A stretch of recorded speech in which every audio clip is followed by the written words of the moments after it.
आज त्रिभुजों के प्रकार के ऊपर चर्चा करेंगे। त्रिभुजों के प्रकार के ऊपर चर्चा करेंगे। तो त्रिभुजों के प्रकार जो हैं वो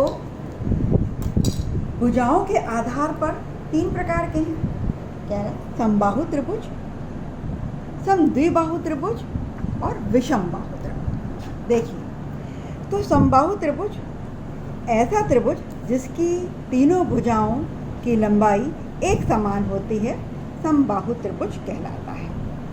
तो यहाँ पर जैसे कि मैंने 10 सेंटीमीटर का एक लाइन खींच ली थी और ये 10 सेंटीमीटर आपको दिखाई दे रही होगी, 10 सेंटीमीटर। इसमें हमने प्रकार की सहायता से इसका 10 सेंटीमीटर ले लिया।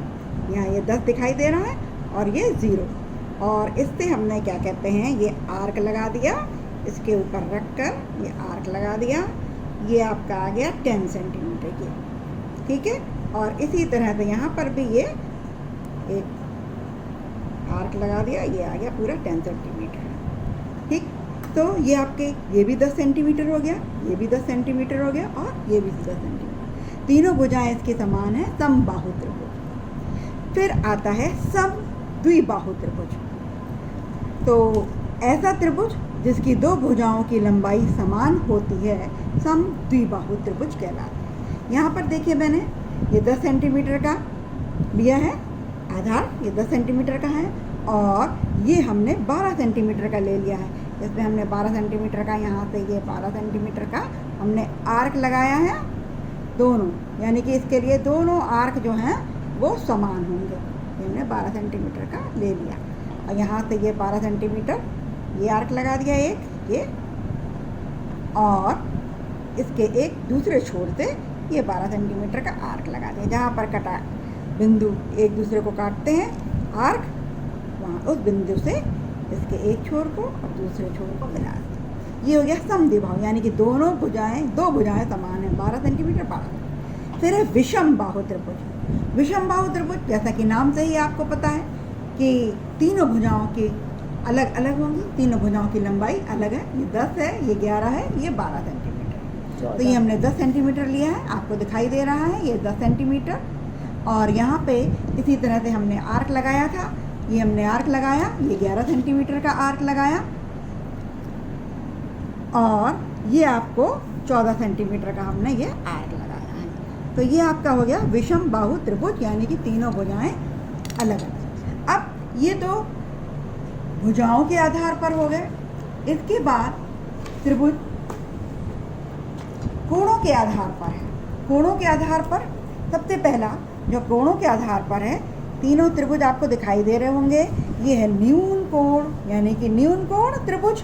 न्यून कोण त्रिभुज यानी कि जिसके सभी कोण, तीनों कोण जो हैं, 3 कोण होते हैं त्रिभुज में, तीनों कोण 90 अंश से कम हो, वो न्यून कोण त्रिभुज। ऐसा त्रिभुज जिसके तीनों कोण 90 अंश से छोटे होते हैं, न्यून कोण त्रिभुज कहलाता है।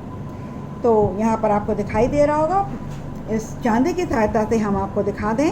ये आपने आज जब भी चांदा रखा हो जाता है तो ये इसके ऊपर ऐसे करके और इसके बिंदु तो यूँ मिलाते हैं, और ये देखिए आपको 60 डिग्री दिखाई दे रहा है, ये 60 अंश है। ये यहाँ से ये 60 अंश, ये न्यून कोण है, ये 60 अंश 90 अंश से छोटा है, और ये भी 90 अंश है। यहाँ से इधर से देखेंगे ये 70 अंश है, देखिए ये 70 अंश दिखाई दे रहा है, तो ये भी 90 अंश से कम है। और यहाँ पर क्या कहते हैं, ये भी आपको 90 अंश से कम, यानी कि 50 अंश है। तो तीनों कोण इसमें 90 अंश से कम होते हैं। फिर है समकोण त्रिभुज। ऐसा त्रिभुज जिसका एक कोण समकोण होता है, समकोण त्रिभुज कहलाता है। तो देखिए, ध्यान से देखिएगा, अगर एक कोण, अभी आपको मैं कल ही बता चुकी हूँ कि तीनों कोणों का योग 180 होता है, तो एक कोण समकोण है, दिखाई दे रहा है आपको। ये हमने आपको इस तरह से ये 90 अंश दिखाई दे रहा है, ये 90 डिग्री दिखाई दे रहा है, तो ये 90 अंश हो गया। तो एक कोण अगर 90 अंश है तो दोनों कोणों का योग भी 90 अंश होगा, ठीक है। तो यहाँ पर 190 और 90 मिल करके 180 हो गया।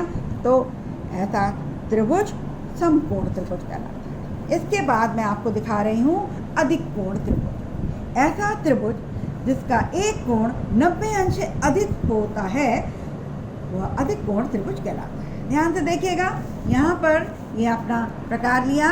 इस प्रकार में हमने जब क्या कहते हैं, एक लाइन खींची थी है आधार, और इसका बिल्कुल उसी तरह से रखना है।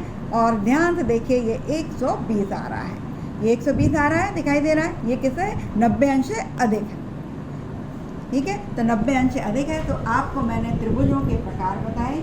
भुजाओं के आधार पर 3 प्रकार हैं, समबाहु त्रिभुज, समद्विबाहु त्रिभुज और विषमबाहु त्रिभुज। इसी तरह से कोणों के आधार पर भी 3 प्रकार हैं,